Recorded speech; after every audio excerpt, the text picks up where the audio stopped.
Bismillahirrahmanirrahim. Alhamdulillahirabbil alamin. Wassalatu wassalamu ala sayyidina maulana Muhammadin wa ala alihi wa sahbihi ajma'in, amma ba'du. Rabbi yassir wa la tu'assir, Rabbi tamim bil khair. Rabbana shrah lana sudurana wa yassir lana umurana umurul muslimin. Wahlul 'uqdatam min lisani yafqahu qawlana. Qala al-mu'allif rahimahullahu ta'ala wa adama nafa'a bi ulumihi wa barakatihi wa nafahatihi wa madati akramati fid darin amin. As-salisu al-qiyamu. Rukun yang ketiga adalah berdiri. Fi fardil qadir, pada salat fardu orang yang mampu di atasnya berdiri. Pada salat fardu yang mampu atasnya berdiri. Fayajibu halatal ihram bih, maka wajib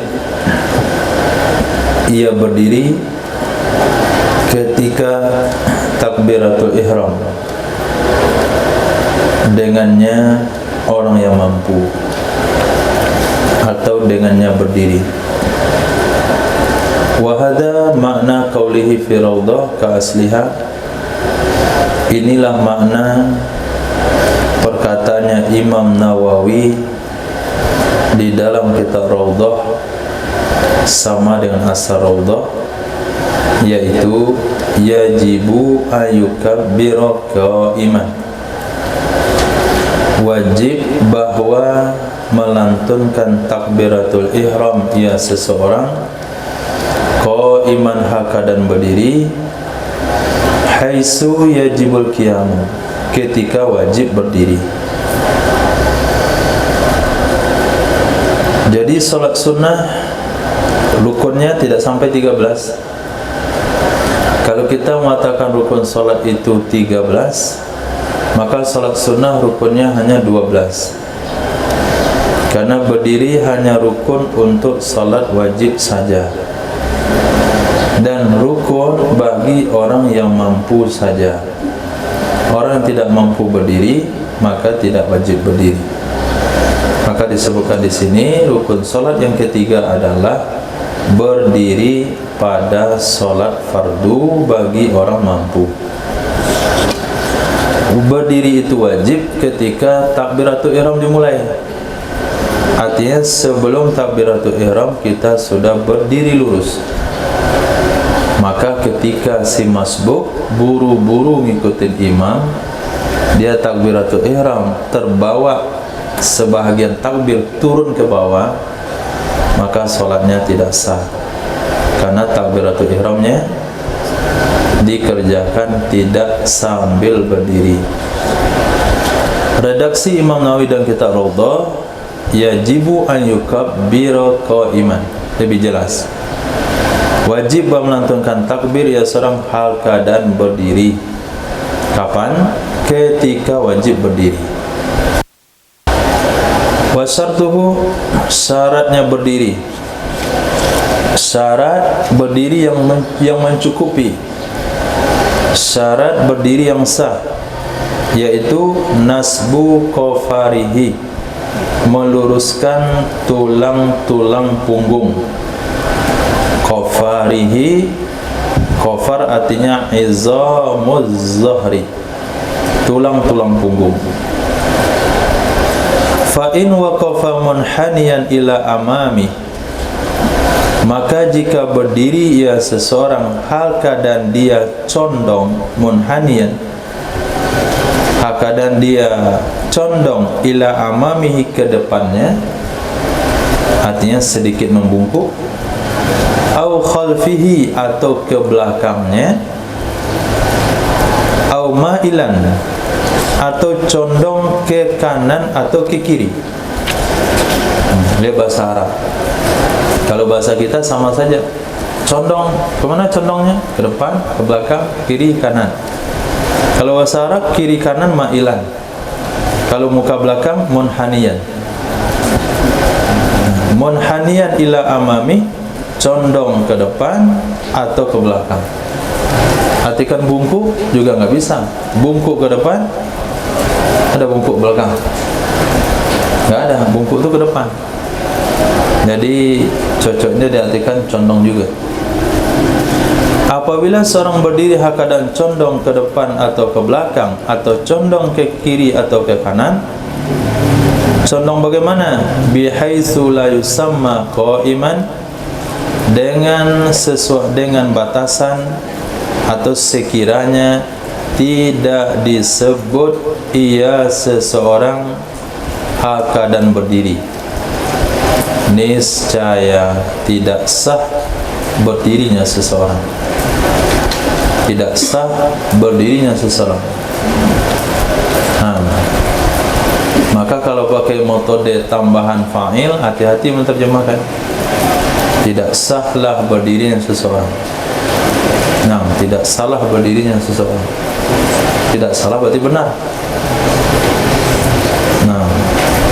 Karena kalau fa'ilnya di depan tidak berakal, apa tambahan artinya apa? Lah.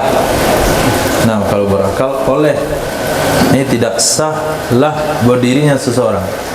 Kedengaran orang telinganya jauh-jauh dikit, tidak salah berdirinya seseorang. Oh, berarti benar berdirinya.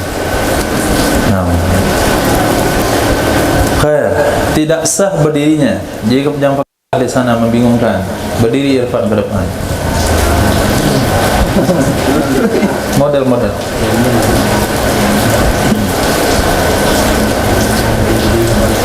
Madhab sana. Apa agak condong depan dikit? Itu masih berdiri? Condong lagi. Itu masih berdiri? Sisa. Condong lagi. Masih berdiri?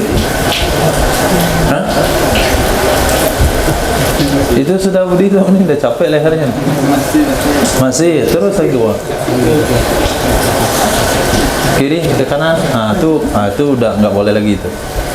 Itu udah keluar pada batasan berdiri. Coba kanan. Susah? Saya berdiri itu? Lagi? Itu nggak boleh lagi. Oke, bahkan jangan terbah lagi. Jadi kalau condongnya itu masih dianggap berdiri masih sah.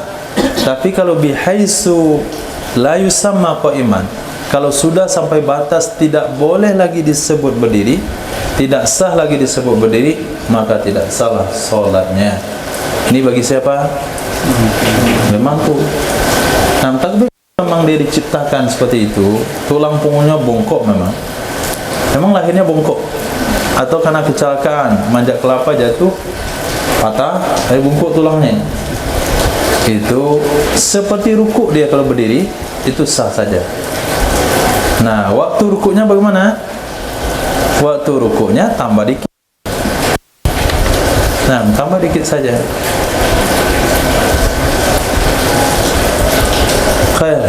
Fa illam yutik toko yatiku fa illam yatiqa, maka jika tidak mampu ia seseorang intisaban, akan berdiri lurus, wasara karokiin, dan jadi ia seseorang seperti orang ruku. Jadi ia seorang seperti orang ruku. Kenapa dia berdiri kadang kayak orang ruku? Likibari, karena sudah tua. Awirihi atau lainnya jatuh dari pohon kelapa. Maka pendapat yang kuat, annahu sesungguhnya seseorang yakifu kadza, berdiri seseorang seperti demikian. Berdiri yang seorang seperti demikian. Tidak duduk. Enggak duduk. Kenapa tidak duduk pilihannya? Liqurbihi minal intisab, karena dekatnya demikian dari berdiri lurus. Orang agak bongkok begitu. Itu kenapa itu berdiri. Jangan diganti duduk. Apa? Karena dari berdiri lurus, mana yang paling berdiri bongkok tadi daripada duduk di bawah. Dia liqurbihi minal intisab, karena dekatnya berdiri posisi bongkok dari berdiri lurus.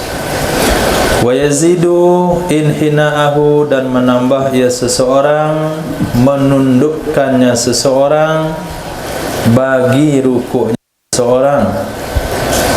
Kalau dia rukuk tinggal ditambah sedikit, qadara, jika dia mampu, di atas menambah. Berkata Imam Haramain, yaqudu, duduk saja. Kalau orang dah berdiri bongkok begitu, bukan berdiri lagi, dah bongkok, dah rukuk namanya, itu duduk saja, kata Imam Haramain. Fa idza wasala ila ruku'i, solatnya duduk, maka apabila sampai ia seseorang ke ruku', irtafa'a ilaihi, niscaya naik ia seseorang, bangkit ia seseorang kepadanya ruku'. Li'anna haddahu, karena sesungguhnya batasannya seseorang, yufariku haddal, telah meninggalkan, telah berpisah jauh dengan batas berdiri. Fala yata'addal qiyamu bih, maka tidak tertunailah berdiri dengannya bongkok. Paham? Pendapat Imam Haramain. Okay.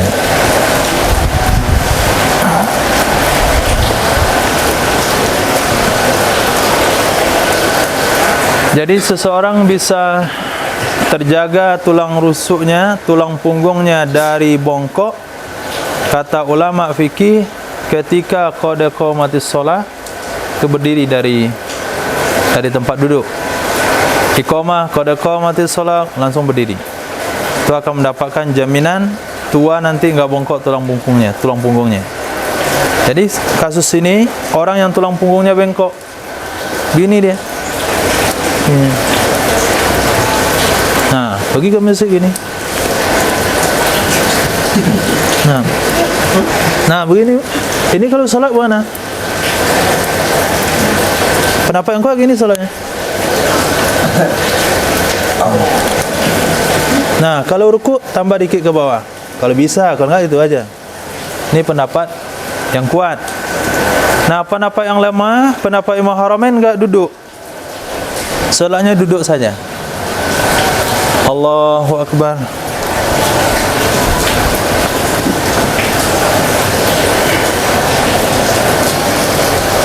Pendapat yang kuat, salatnya duduk, baca iftitah, baca Al-Fatihah, baca surah, ketika mau rukuk, irtafa'a, baru bangkit dia. Berdiri cuma untuk rukuk saja.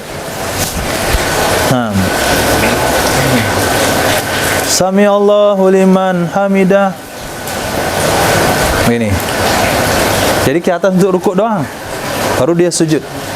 Ini pendapat Imam Haramain.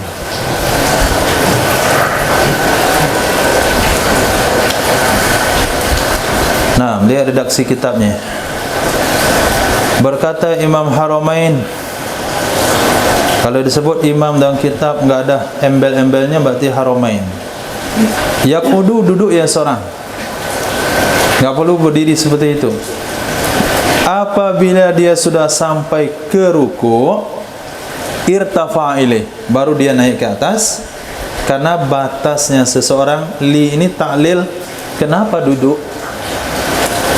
Nah, li anna itu ada ta'lil, kenapa dia duduk? Jawab, karena batasannya seseorang telah melewati batasan berdiri. Orang bongkok tadi itu berdirinya sudah lewat batas berdiri, maka tidak tertunailah berdiri dengannya batas yang sudah lewat berdiri. Itu bukan diberi nama, itu namanya rukuk. Dia tidak mampu untuk berdiri lurus, ya sudah, kau enggak mampu, enggak mampu, baca hadisnya. Kalau enggak mampu, Duduk, bukan bongkok. Kuat argumennya beliau memang. Nah, orang yang mampu berdiri, salat berdiri. Kalau nggak mampu berdiri, duduk.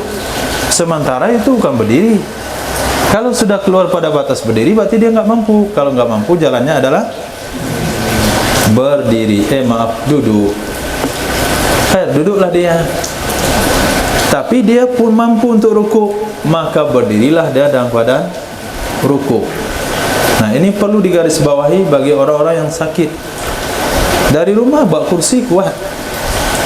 Nah, dia bawa kursi di rumah, sampai di masjid solatnya duduk. Jadi konsep solat orang tidak mampu adalah yang sanggup lakukan, yang tidak sanggup ganti. Bukan ganti semuanya. Kalau dia mampu sujud, sujud. Kalau mampu berdiri, berdiri. Mampu duduk, duduk. Lihat bab di sini. Kalau dia tidak mampu berdiri tapi bisa rukuk, boleh duduk solatnya. Nanti untuk rukuk harus naik ke atas, untuk tidak turun lagi ke bawah. Itu rumus orang solat sakit. Orang sakit solat. Nah, kalau sekiranya bapak tua itu bisa bawa kursi di rumah, kenapa dia nggak bisa berdiri dalam sholat? Bisa kan? Hah? Dia bawa kursi di rumah, bisa nggak berdiri dalam sholat? Jalan aja bisa. Yang nggak bisa dia adalah ruku. Oke. Ketika Al-Fatihah dulu. Ketika ruku duduk lagi. Ketika i'tidal berdiri lagi. Ketika sujud turun ke bawah. Kalau memang rukuk nggak mampu, rukuk saja yang diganti. Nah, kita lanjutkan.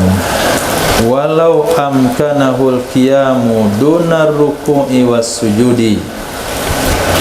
Jikalau memungkinkan akannya seseorang oleh berdiri, tidak bisa rukuk, tidak bisa sujud. Rukuk nggak bisa, sujud nggak bisa. Kenapa? Li'allatin bidhahri, karena penyakit di punggungnya.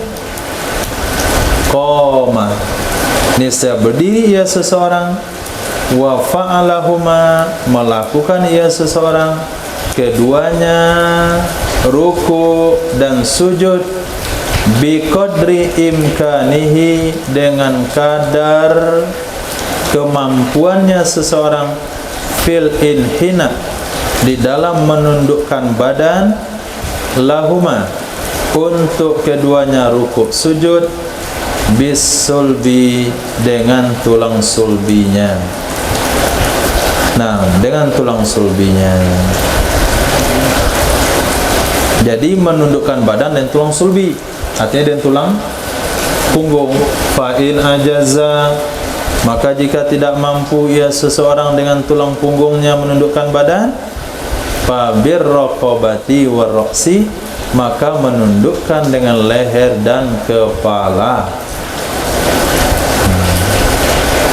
Dia tidak mampu rukuk dan sujud, tapi dia mampu berdiri dan duduk. Nah, coba praktikkan sholatnya.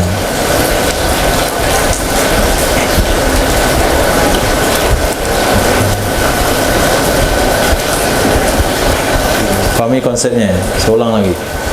Dia tidak mampu ruku dan sujud, berarti bisa berdiri, bisa duduk antara dua sujud. Nah, maka ketika ruku dan sujud, dia cukup menundukkan badan, tulang punggung kalau mampu, kalau tidak mampu dengan leher dan kepala. Oke, Apri. Mana cara sholat orang tidak bisa rukuk dan sujud, tapi berdiri sama duduk bisa. Rumusnya mudah, kerjakan yang mampu, tinggalkan yang tidak mampu. Fadal.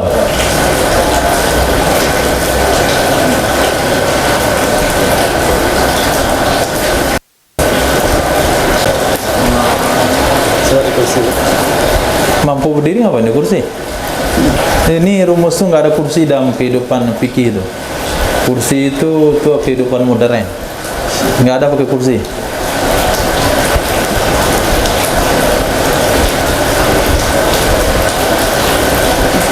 Rukuk. Rukuk.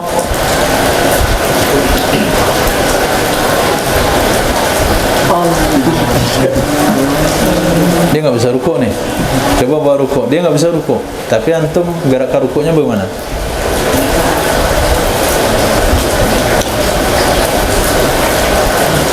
Duduk rukuknya. Hah? Iya. Ada rukuk duduk. Di kitab tadi apa katanya? Suruh duduk.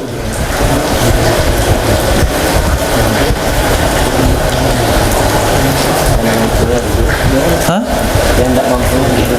Yang nggak mampu berdiri baru duduk. Ini mampu berdiri.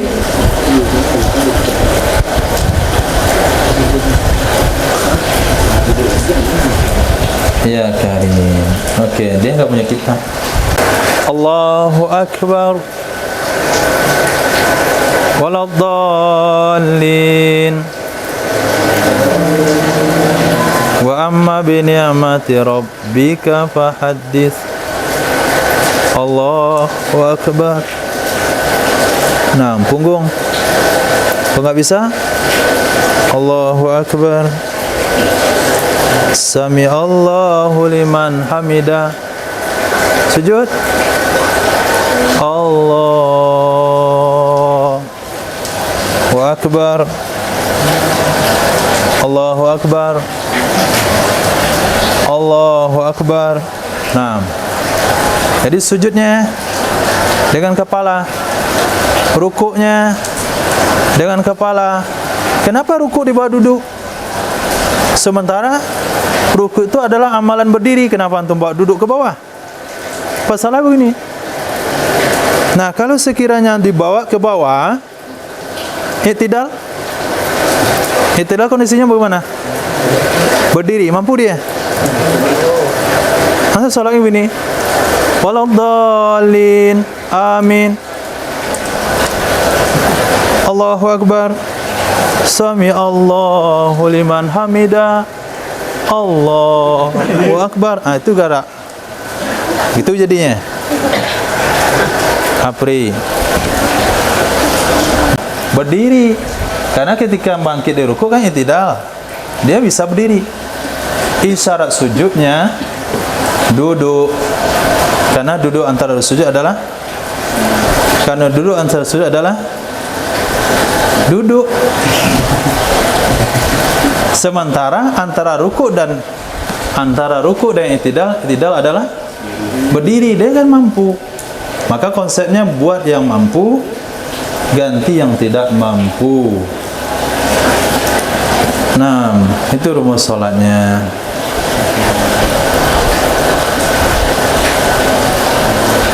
Fa'in ajaza, maka jika tidak mampu ya seseorang, lehernya juga tidak mampu digerakkan. Nah, leher sama kepala enggak mampu juga. Au ma'a ilaihima, maisyarat ia ke seseorang dengan keduanya rukuk dan sujud. Nah, isyaratnya bagaimana? Dengan kelopak mata. Yang kelopak mata. Ini tulang punggung sama tulang leher itu sudah dikasih besi. Jadi nggak bisa lagi. Kalau noleh aja bisa dia. Ini kiranya. Begini nggak bisa lagi. Kepala nggak bisa gerakkan lagi. Nah, waladdallin. Amin. Allahu Akbar. Dengan kelopak mata. Sami Allahu liman hamidah. Dah berdiri dia. Baru turun ke bawah. Nah, serasa kalau orang udah sampai situ nggak sholat nih. Jarang orang sakit sholat. Seharusnya waktu sakit itu harus rajin sholat, karena dia udah mau mati. Semakin sakit semakin semangat sholat, karena hampir mati.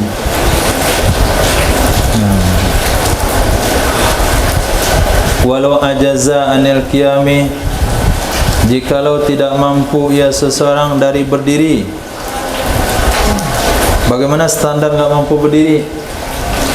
Yang demam-demam sedikit sholat duduk, bi ayyul hikahu bihi, dengan bahwa menimpa akannya seseorang bihi dengannya sebab berdiri, masyaqqatun sadidatun, oleh kesulitan yang sangat.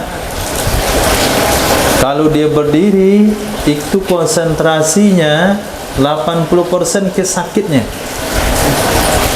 Nah, kalau dia paksakan berdiri, konsentrasi ibadah dia dirasakan ketika berdiri. Itu maknanya masyaqqah syadidah. Atau ziyadatu maradin, kalau berdiri bertambah sakitnya. Atau khauful gharaqi, khawatir tenggelam. Nah, khawatir tenggelam. Di mana kasusnya Safir kalau khawatir tenggelam? Berdiri khawatir tenggelam, mana kasusnya? Hah? Kapal mana? Jadi di atas kapal bocor. Kalau duduk dia enggak tenggelam tuh kapal bocor. Karena tersumbat sama itunya, pantatnya. Bisa juga sih. Tapi kapal apa? Karena sholat wajib tidak boleh atas kendaraan, kecuali kapal besar. Bagaimana dia menyumbat kapal besar dengan pantatnya? Bagi siapa nih khawfu gharaq? Bagi nahkoda kapal. Nah, bagi nahkoda, kalau dia berdiri khawatir tenggelam. Audarni ra'as fis safina, atau pusing kepala di kapal. Ini ya.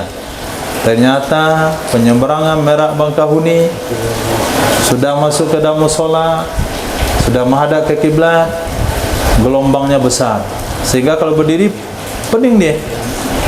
Nah, maka pada saat itu dia boleh duduk, itu dianggap tidak mampu. Kau ada kaifa sya'a, duduk ia seseorang bagaimana dia mau. Mau bersila boleh, menselonjorkan kaki boleh.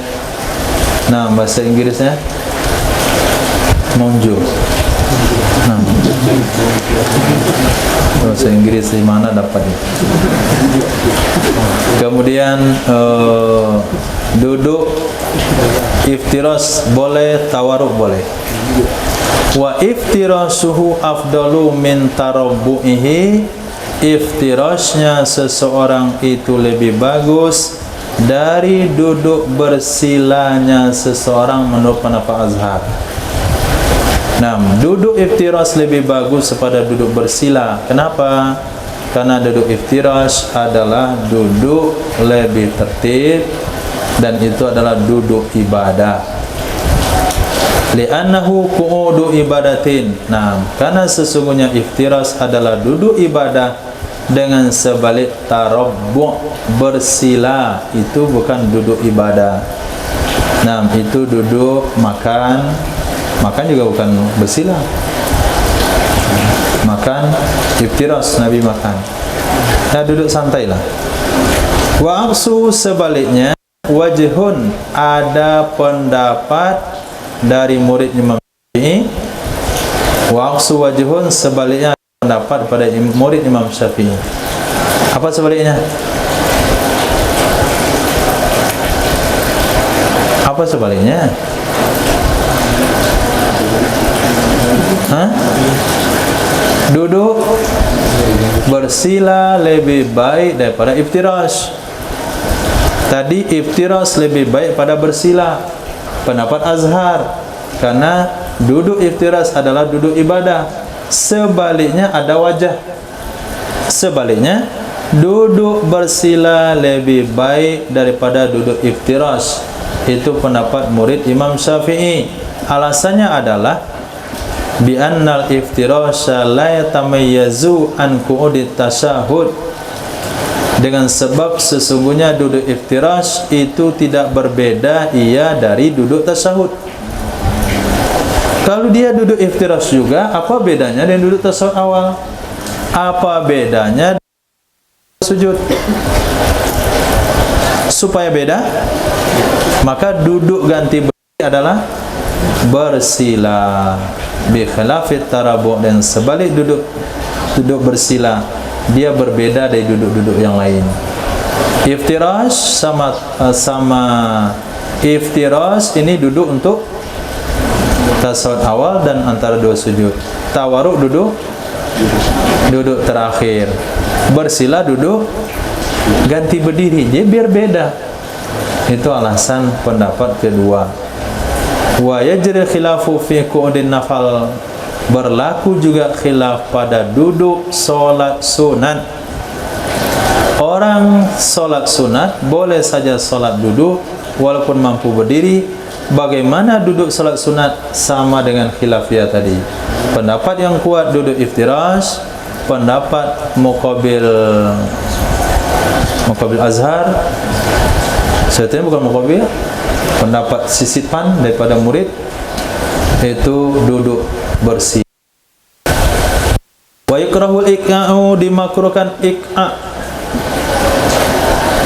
fi hadzal qu'ud, pada ini duduk. Wasairi qa'datis shalah, dan seluruh duduk salat makruh iqa'. Bagaimana iqa'? Bi ay yajlisa syakhsu, dengan bahwa duduk seseorang ala warikaihi, atas dua pantat. Kalau nggak tahu, Jalaluddin, wahuma aslul fakhidain. Warikain itu adalah pangkal dari dua paha. Nah, ujung dua paha apa? Ujungnya apa? Ujung paha apa? Mana paha-paha? Nah, ujungnya mana? Apa itu? Pangkalnya? Pangkalnya pinggang. Saya rasa itu atasnya. Pangkalnya warik. Nah, warikai, dan keduanya warik adalah aslul fakhidain, pangkal dua paha. Nasiban rukbataihi, akan menegakkan ia seseorang akan dua lututnya. Duduk di atas dua pantat, tegakkan dua lutut. Nah, kemudian genggamkan tangan kiri dan tangan kanan. Duduk di pinggir lapangan nonton bola. Nah, itu duduk sore nonton main bola. Iya, karena nggak ada tempat duduk. Buka sendal, taruh. Nah, salat deh. Tahiyatul mubarakatus salat. Salam. Ini hukumnya makruh. Nah, ada iqa' yang disunahkan. Iqa' yang disunahkan yaitu duduk di atas dua tumit. Itu hukumnya enggak makruh. Itu sunnah dalam salat. Nah, ini iqa' juga. Kita pakai ketika terjepit antara dua saf. Kalau kita duduk ke bawah, nggak muat, duduk gini. Yang kedua kita pakai ketika jadi imam untuk duduk istirahat supaya tidak terlalu lama. Nah, itu iqa' yang disunahkan. Wa daliluhu, dalilnya adalah hadis Nabi SAW. Naha Rasulullah, telah melarang oleh Rasul SAW anil iqa', dari melakukan iqa' di dalam solat. Menganggap sahih akannya hadis oleh Imam Hakim. Kemudian kita lanjutkan pembahasan orang yang tidak mampu berdiri. Summa yanhani hadal musalli qa'idan, kemudian menundukkan badan oleh ini orang solat, qa'idan hakadan duduk, li ruku'ihi, bagi rukuknya orang solat, bihaisu, dengan sekiranya, tuhazi jabhatuhu, sejajar dahinya orang solat, ma qaddama rukbatai, bagian depan dua lututnya. Hadza aqallu ruku'ih, ini minimal rukuknya seseorang. Wal akmal, yang lebih sempurna adalah antuhaziyah, bahwa mensejajarkan, bahwa sejajar ia dahi maudi'a sujudi, tempat sujudnya orang solat duduk.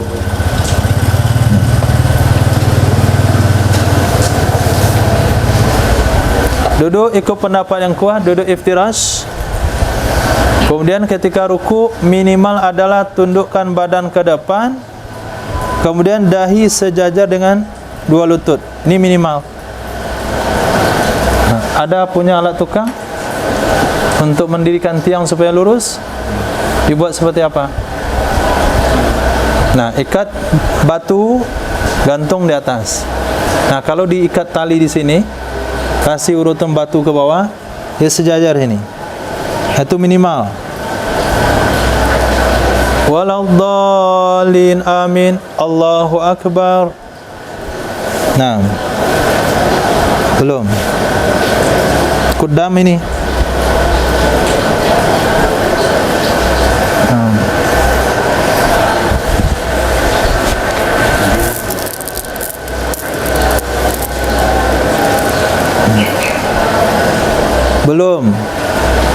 Belum. Itu baru pas. Dah sejajar dengan depan lutut. Ini minimal. Jadi buat alat tukang nih salat. Dan maksimalnya adalah tempat sujud. Ini tempat sujud. Dahi sejajar itu. Itu maksimalnya. Allahu akbar. Okey. Ini sudah dah salat sunat duduk, enggak tahu juga rukuknya. Saya senyum aja deh.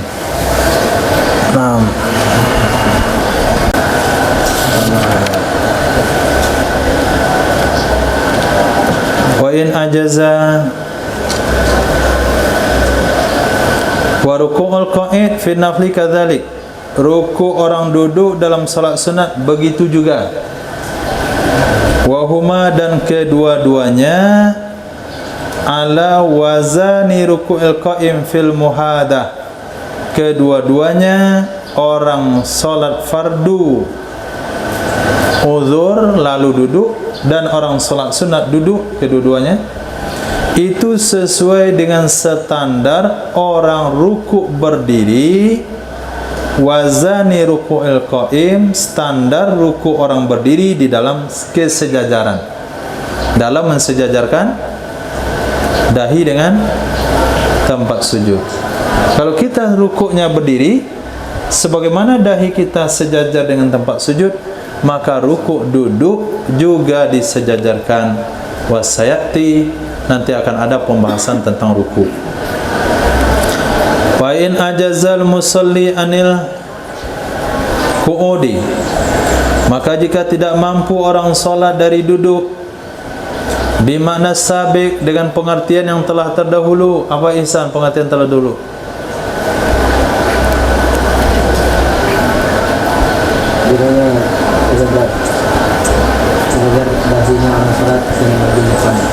Oh, itu standar enggak mampunya. Maka jika tidak mampu orang solat dari duduk dengan makna yang telah terdahulu.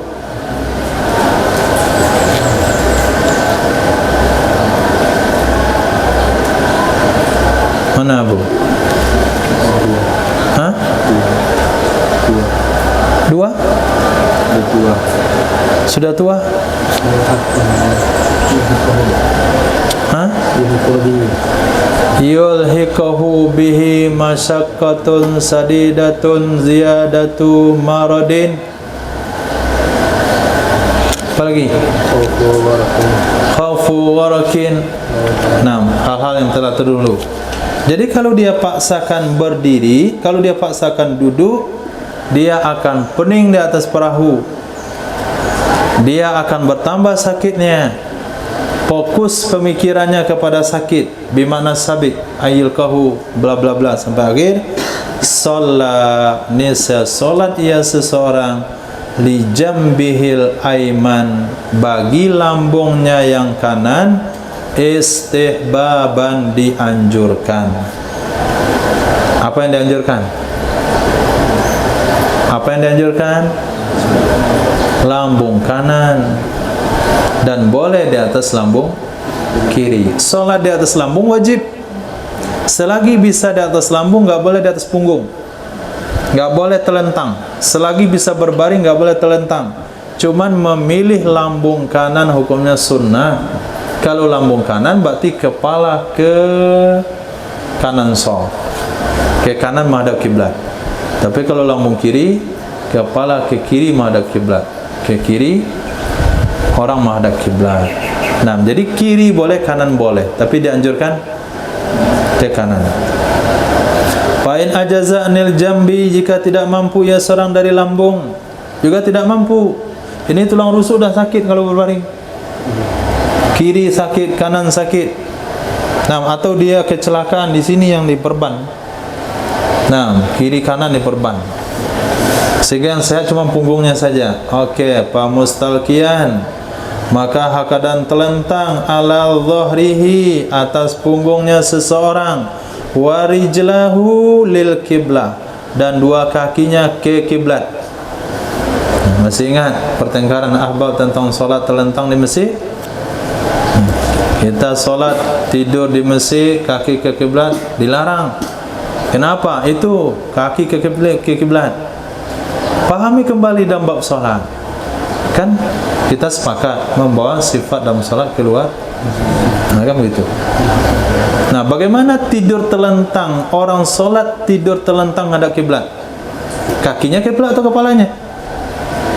Kakinya ke kiblat. Berarti tidur telentang hadap kiblat, kaki atau kepala? Kaki. Nah, di bawah sifat dalam salat keluar. Nah, itu dalilnya. Kalau mereka kena dalil itu udah angkat tangan. Oke, itu cara memahaminya kalau tidak ada yang enggak paham.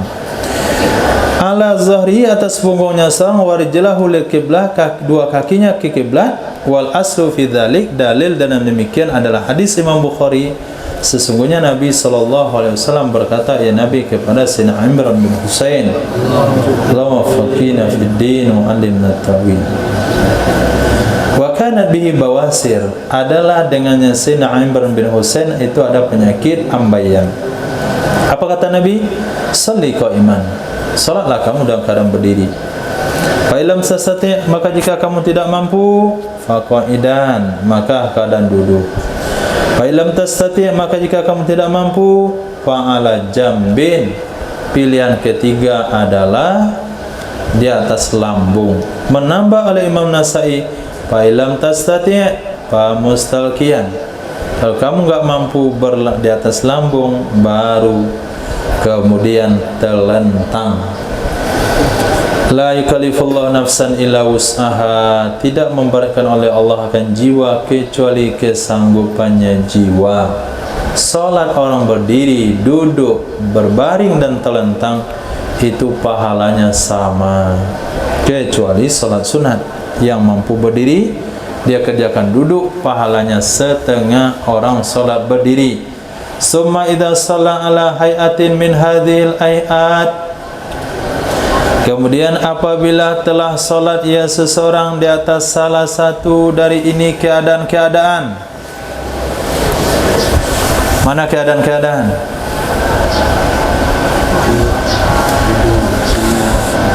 Allah. Hah? Duduk, berbaring, telentang. Oke, kita ambil kasus yang mudah saja. Dia sholat dalam keadaan duduk. Wa qadara 'ala ruku'i was sujudi, dan mampu ia seseorang atas rukuk dan sujud. Dia sholat duduk, tapi bisa rukuk sujud. Berdiri yang nggak mampu. Berdiri lama dia nggak mampu. Tapi kalau hanya sekedar rukuk dan i'tidal sebentar, kemudian rukuk, kemudian sujud, dia mampu. Atabiha, mengerjakan ia seorang dengannya rukuk sujud. Wa illa jika dia tidak mampu, au ma'a bihima, nisya mengisyarat ia seorang dengan keduanya rukuk sujud, munhaniyan, keadaan menundukkan badan. Wa qarraba jabhatahu minal ardi, dan mendekatkan ia seseorang akan dahinya dari tanah, artinya ke bumi, bihasbil imkan, semungkin kali, sebisanya, hasbil imkan, sebisanya. Wa sujudu akhfadu minar ruku', orang sujud, sujud itu lebih rendah daripada ruku'. Nah, izin sebentar. Wa ala alihi washabihi ajma'in. Sedikit lagi, walil qadiri alal qiyam, bagi orang yang mampu untuk berdiri. Qadir ya juzu boleh, sabitun boleh. Wa juzu lil qadir, boleh bagi orang mampu di atas berdiri oleh tanaful, melakukan salat sunat qaidan hakadan duduk. Wa kadza, bagi tiga berbaring. Fil as-sahih, menurut pendapat as-sah, karena ada hadis Imam Bukhari, man shalla qa'iman, maka siapa yang salat hakadan berdiri, fa huwa afdalu, itu lebih baik. Wa man shalla qa'idan, siapa yang salat hakadan duduk, falahu nisfu ajral qa'im, maka baginya setengah pahala orang berdiri. Wa man shalla na'iman, siapa saja yang salat hakadan tidur, tidur sini maksudnya muttaji'an, berbaring, falahu nisfu ajr qa'id, maka baginya seseorang setengah pahala orang duduk. Wal muradu min na'im, yang dimaksudkan dengan orang tidur adalah orang berbaring. Kenapa disebut tidur? Karena tidur yang dianjurkan dalam sunnah itu adalah muttaji'an. Wal yaminu afdalu minal yasar, berbaring ke lambung kanan itu lebih baik pada lambung kiri, sebagaimana mengatakan Imam Nawawi akannya pendapat dalam Syarah Muslim. Orang yang solatnya berbaring, dia mampu duduk, mampu berdiri, tapi boleh solat berbaring, maka dia akan duduk untuk rukuk dan sujud. Nah, dia akan duduk untuk rukuk dan sujud. Wakila, menurut pendapat kedua, yumi'u bihima, mengisyarat ia seorang yang keduanya rukuk dan sujud. Wal muqabil asa, lawan pendapat asa mengatakan, liman yukisul ittija'a fil qu'ud, bagi orang, muqabil asa mengatakan, bagi orang yang mengkiaskan berbaring kepada duduk, berbaring itu menghapus bentuk salat dengan sebalik duduk. Nah, orang yang mengkiaskan berbaring kepada duduk, apa maksudnya mengkiaskan berbaring pada duduk? Menurut pendapat yang kuat, orang yang solatnya berbaring, rukuk sujudnya sempurna, sama dengan rukuk sujud orang duduk, yaitu membungkukkan badan. Dibantah oleh muqabil asa, orang yang menyamakan berbaring dan duduk, nggak bisa disamakan. Kalau berbaring itu sudah menghapus bentuk solat, berbaring sudah menghapus bentuk solat. Artinya orang berbaring itu nggak ada lagi gambar orang solat. Tapi kalau duduk masih ada gambar orang solat dengan sebalik duduk. Nah, karena duduk masih ada gambaran orang solat, maka rukuk sujudnya dikerjakan sempurna. Tapi kalau berbaring sudah tidak lagi bentuk orang solat, maka rukuk sujudnya isyarat. Berkata Imam Nawawi dalam Syarah Muslim, fa inistalqa ma'a imkanil ittija' lam yasihah, kalau dia tidur telentang beserta mungkin berbaring, ini saya tidak sah ia solat. Dia bisa berbaring tapi dia telentang, maka solatnya batal. Merujuk kepada hadis tadi. Hadis tadi mengatakan fa illam tastati', nah, pamus talqiyah. Kalau enggak mampu berbaring, boleh telentang. Wallahu a'lam. Rukun salat yang keempat. Nah, kita kembali kepada salah satu dari dua jalan. Nomor 2, hilang akal. Nomor 3, tidur, ya, menyentuh faraj. Nah, nomor 4, warabi'uha, yang keempatnya membatalkan wudu adalah talaki basaratai, bertemu dua kulit, zakarin wa untha, laki-laki dan wanita, walau bila syahwatin, walaupun tanpa ada nafsu syahwat, walaupun